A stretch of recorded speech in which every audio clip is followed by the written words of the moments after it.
Hello there. Welcome to Commodities. I'm Andrew Bell. Let's tune in first to the energy complex and have a look at oil. We have been seeing some strength in crude today. There's ongoing uncertainty over whether any kind of a settlement is in the works in Ukraine. And there's also doubt about what President Trump's plans are for Venezuela. Does he plan attacks on targets actually on land? Of course, that could disrupt Venezuelan oil flows and add to geopolitical uncertainty. Still, oil still mired below $60 US. And let's have a very quick look at the metals, our beloved gold, silver and copper. Silver giving up some of its gains. It looks like traders are taking profits, but silver's had such a run this year, essentially doubling in 2025. And finally, let's have a look at the agricultural commodities, wheat, corn and soy, all those good things, and they're showing signs of strength today. Couple of commodity-related stories we're bringing you from our newsroom. Shares in Canfor Pulp jumping today. Parent company Canfor has agreed to buy out other shareholders for 50 cents in cash. You can see the stock is still down more than 40% in the past year. Canfor currently owns most of Canfor Pulp. The deal is set to, we're hearing that the deal will streamline operations as well as provide certain cost synergies. Rio Tinto says it will focus on cutting costs and selling assets to turn the company into an operation centered on iron ore and copper. The chief executive, Simon Trott, says the plan is to raise as much as $10 billion US by offloading unwanted assets and putting the brakes on the company's expansion into lithium. Rio has already placed its titanium and borates businesses under review. Could also now look at selling some of the infrastructure it uses but doesn't need to own. Okay, so the copper market, according to some observers, is set to enter a structural, aka a long-term deficit next year, with the shortfall widening over the next decade.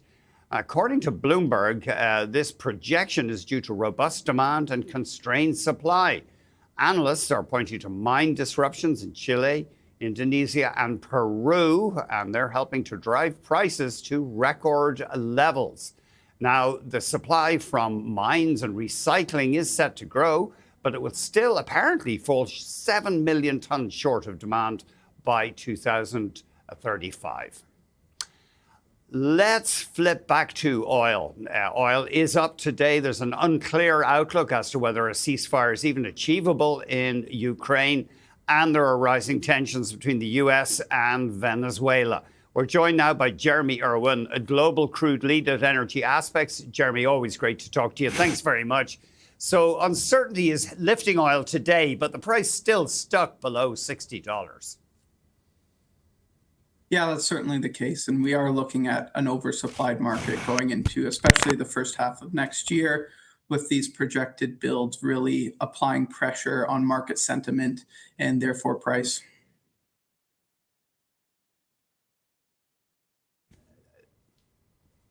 The interesting thing here is that OPEC Plus has apparently recognized reality and is deferring its production increases.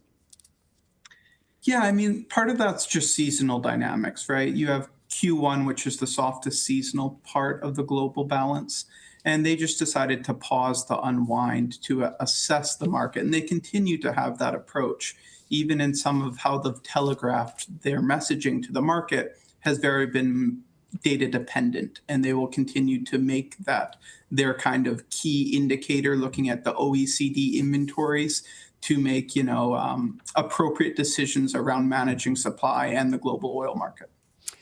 You're noticing that Russian crude is pricing below Iranian barrels. What, in some markets anyway, what is that telling you? Yeah, it's really reflecting the amount of Russian crude that has built up on water ever since you had the US implement some sanctions there. And so it's discounting really to attract some buyers to help draw down that buildup of oil on water. So it's really a reflection of a smaller pool of potential buyers willing to take that type of sanctions risks, and the Russian crude discounting to try and clear. What does that tell you, that the Russians are having difficulty selling their oil? Yeah, absolutely. And I think, our soundings are we've had about 40 to 50 million barrels of Russian crude failing to clear or find a buyer in the November and December cycles. So how that is really impacting the global oil markets is it's building on water instead. And that's reduced vessel availability as you have a lot of these vessels just tied up on the water, and it's being reflected in stronger freight prices. Yeah, we have an incredible chart to show that. This surge in shipping prices, not just for boats that move oil. Apparently, this is just because of disarray in the commodity market generally. Yeah, I mean, it's certainly, I can't speak to the other commodities, but in oil, it is material. And we're getting a lot of questions from our clients in terms of when are we going to run out of vessels? There is only a finite amount. We do have some additional vessels coming to market, but those are mostly back half weighted this year. So with a lot of those vessels tied up, it's driving freight higher, and that's having impacts on global trade flows, especially the long haul trade flows, like flows from the US Gulf Coast to Asia per se. Closer to home, the discount on Canadian heavy crude has gone to the highest since March. Now, I'm not sure if that's seasonal. We're looking at the chart. It is down over the past year slightly, but it has gone up since March. Of course, we hope that the Trans Mountain pipeline expansion would fix these problems. Look, I think the Trans Mountain expansion project has largely fixed these problems, but you've just had a lot of Canadian production growth driven by the oil sands, and you're getting back to a place where you're not there yet, but you are starting to tighten the picture for Western Canadian egress. And so with the higher freight costs, like we just talked about, Andy, that's also pressuring the economics to move freight from, say, Vancouver into China, which has been the largest kind of export flow out of Westridge. And so with those flows probably slowing a little bit starting in December, probably more so in January, February, you're starting to see some marginal pressure on WCS fundamentals. But is there any risk that we could see oil backing up in this country again, like it did a few years ago, quite a few years ago, leading to massive discounts? Look, we don't think it's that severe, or the downside is that material now, because you still have some available capacity that's not being utilized on Trans Mountain, especially in January and February. So if you get the differentials easing kind of much wider than, say, less 13, some of those economics to ship become more profitable. And you'd expect shippers to then utilize that capacity and prevent oil from backing up in, say, Alberta inventories. And you say that Trans Mountain has helped, or the expansion has made Canada more globally relevant in the oil market. Yeah, absolutely. And why I mention that is because we've had a big outage at a key refinery in Kuwait that consumes a lot of heavy oil. So that's pushed about 400,000 barrels a day of Kuwaiti heavy into the Asian market, which has, amid all the freight dynamics, softened the demand for, say, a longer haul heavy import into those Asian markets. So it's becoming more relevant because Canada never used to focus on, international benchmarks. It was all about the differential. But now we need to look at, hey, what's WTI versus Dubai pricing at? What is happening in Asian heavy markets to have an informed view on Western Canadian fundamentals? Just finally, could we loop back to Venezuela? If President Trump launches expanded attacks on Venezuela, allegedly going after drug dealers, is that likely to disrupt the flow of heavy oil from Venezuela? Certainly. Yeah, absolutely. And we're already seeing a little bit of that in the most recent, say, cargo tracking data for October and November exports out of Venezuela. And that situation could become more punitive in terms of how much they can supply globally should the U.S. increase its pressure and start becoming more enforceful in sort of their placement of military presence. Jeremy, I'm sorry, we kind of lost you at the end, but thank you very much indeed. Really appreciate it. Jeremy Irwin, Global Crude Lead at Energy Aspects. Coming up, silver has soared in the past few months. It is down a little bit today. There's a look at the March futures. There has been something of a squeeze, though, in silver, which is a much smaller market than gold. We'll have more after this.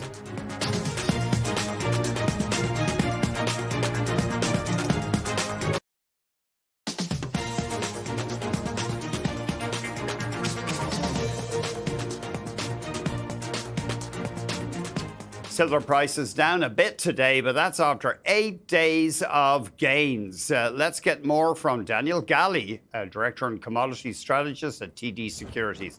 Daniel, thanks very much indeed for joining us as ever. Yeah, thanks for having me. Walk us through, you say there has been a supply squeeze in silver. Can you remind us what happened?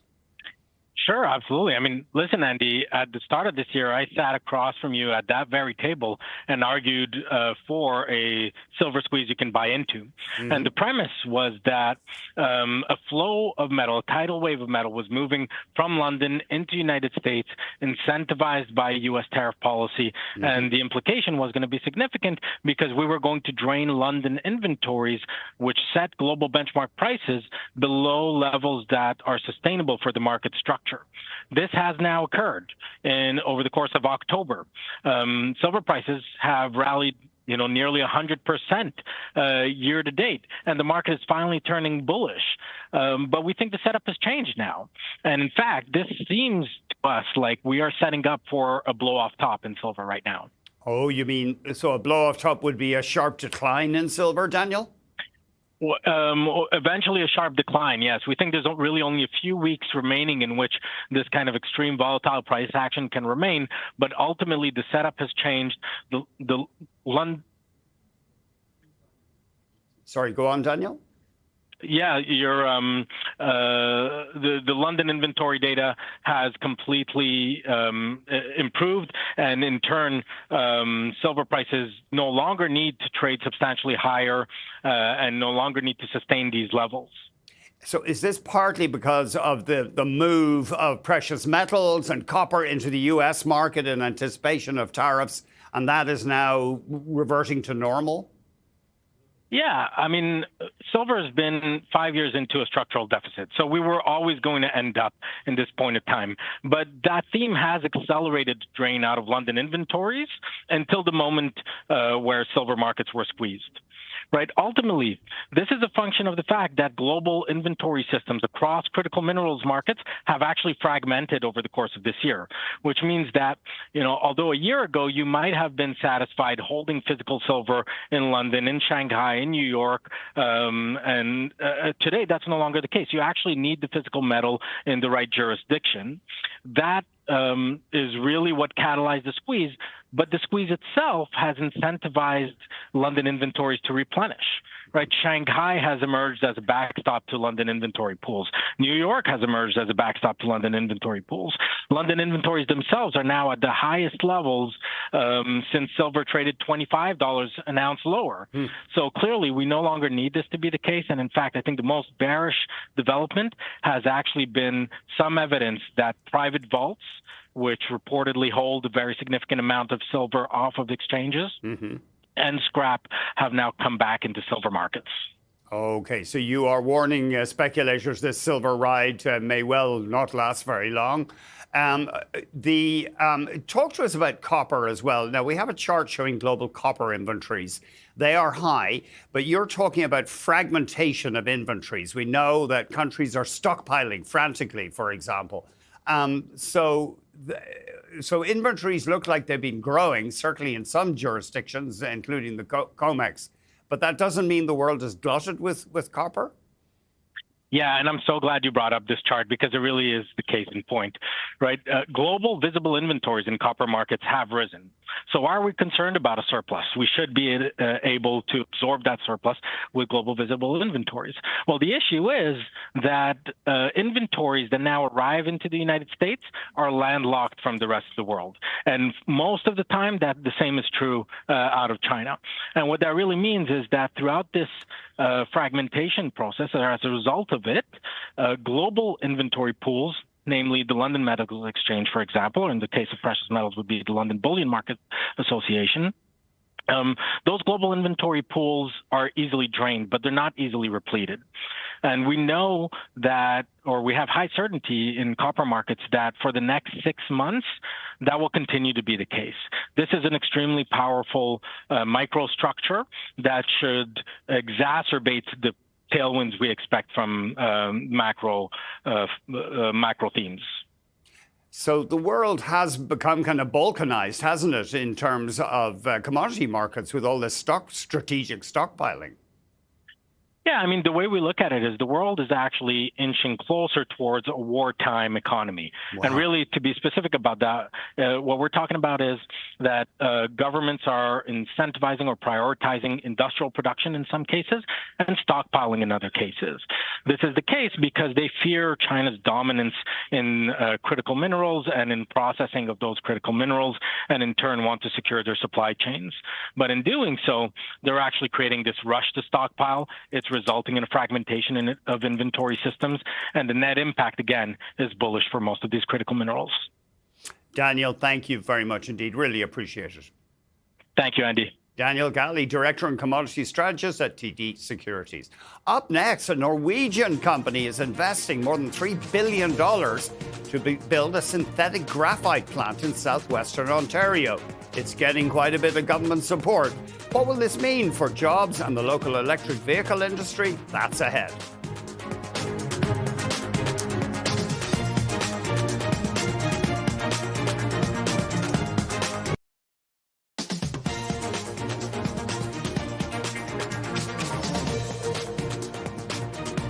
A Norwegian company called Vianode plans to invest just over $3 billion in building what is said to be North America's biggest synthetic graphite plant in St. Thomas in southwestern Ontario. The plan is to create up to 1,000 jobs in the region. We're joined by the company's CEO, Burkhard Straub. Thank you very much indeed for joining us. Thanks for having me, Andy. Before we hear about this investment, tell us about synthetic graphite, because this is not stuff that's mined. You make it from coke, a feedstock. Yeah, that's correct. Synthetic graphite is actually a critical mineral. It's one of the top NATO critical minerals. And it's not only important as a critical mineral, it's also the largest part in terms of weight of a lithium-ion battery. And lithium-ion batteries, of course, are very important for electromobility, for the energy transition in general. And today, 95% of synthetic graphite comes from China. And it's being produced in a non-sustainable way. With our proprietary technology, we actually reduce the CO2 emissions by more than 90%. And we solve both issues, the resilient supply chain issue and the sustainability issue, by building a plant in North America, in Canada. So talk to us about synthetic graphite. What is the typical feedstock for this stuff? The typical feedstock is coke. It's really, by and large, coke and a little bit of pitch. We don't need much more. And what we do need is a lot of energy, and preferably what we call green energy, CO2-free energy, which we find plenty in Canada from, of course, water and also from nuclear sources. And does the coke itself come from the petroleum industry? Is it a byproduct of refining? Yeah, that's correct. We basically use a waste product of another industry and turn it into a critical mineral, into a highly valuable product. Just remind us, how many jobs long-term do you hope to create at this plant? Well, what we're doing is we're approaching it in a multi-phased approach. We're going to start with 35,000 tons of synthetic graphite, creating about 300 jobs directly. And ultimately, we've secured energy and space and a plot of land to produce 150,000 tons of synthetic graphite, creating 1,000 jobs directly. And of course, through ripple effects, a lot more for the local economy. Now, St. Thomas, as you know, is emerging as a center for the electric vehicle component industry, and Volkswagen are building a massive electric vehicle battery plant nearby. Is that one of the reasons you located there? Well, I can't talk about individual customer interactions, but what I can say is probably PowerCo and ourselves, we looked at North America and we did a site selection process, and we both found very good conditions in St. Thomas. And so independently from one another, we decided that St. Thomas is a good place to be and to build a world-scale facility. And then talk to us, the electricity generally is cheap in Ontario. If you can, I mean, we've got lots of nuclear and we have some hydro. Yeah, for us, it's two aspects. One is the cost of energy. That's, of course, very important in terms of economics. But we are also very much driven by sustainability. So for us, it's also very important that it's a CO2-free energy, and that is true for nuclear. So it's a very, very good match in terms of economy and ecology. Now, from what I've seen, the Americans are happy because you will be a non-Chinese supplier of synthetic graphite, and they're worried about their vulnerability. Yes, absolutely. As I mentioned beforehand, key industries, strategic industries in the Western world depend upon the supply of synthetic graphite from China. We invest billions of dollars into the value chain of electromobility, into energy transition, into defense. And all of it depends upon this one critical mineral from China. So I think we were announced as part of the G7 summit by Minister Hodgson as Canada's contribution to resilient supply chains for the G7 countries. And I think this really says what it's all about. Right. So you're getting a $670 million loan from the province, and then you're also getting support from the federal government, a letter of interest for up to $500 million in financing from the Export Development Canada. And then you may get money from the Canada Infrastructure Bank. So you are getting government support here. Yes, we absolutely do. And I think it's very important to realize that we are in a not level playing field right now. So if we want to succeed in the Western world by scaling in critical industries and critical minerals, we do need initial support from the governments to enable the scaling. Of course, in the midterm, we have to be fully competitive. Now, you're a spin-off. You originally were a spin-off from Elkem, weren't you? A Norwegian firm that makes silicon and graphic products. But you're standalone now. I think they still have a stake, but private equity. And is it Norsk Hydro has a stake as well? Now, well, it is correct that we are a spin-off, or that the technology was originally developed within the Elkem system. That is correct. We were spun off in 2021, and we are basically standalone in the 100% ownership of Altor, a Norwegian private equity, since last year. Sorry, I was out of date there. Okay, so Altor, the private equity people, own you. Thank you very much. A fascinating story and good news, it sounds like, for southwestern Ontario. Burkhard, thank you very much. Thank you very much, Andy. Thank you. Burkhard Straube is CEO of Vianode. Thank you very much for watching Commodities. Your only place to come for synthetic graphite. The close is up next.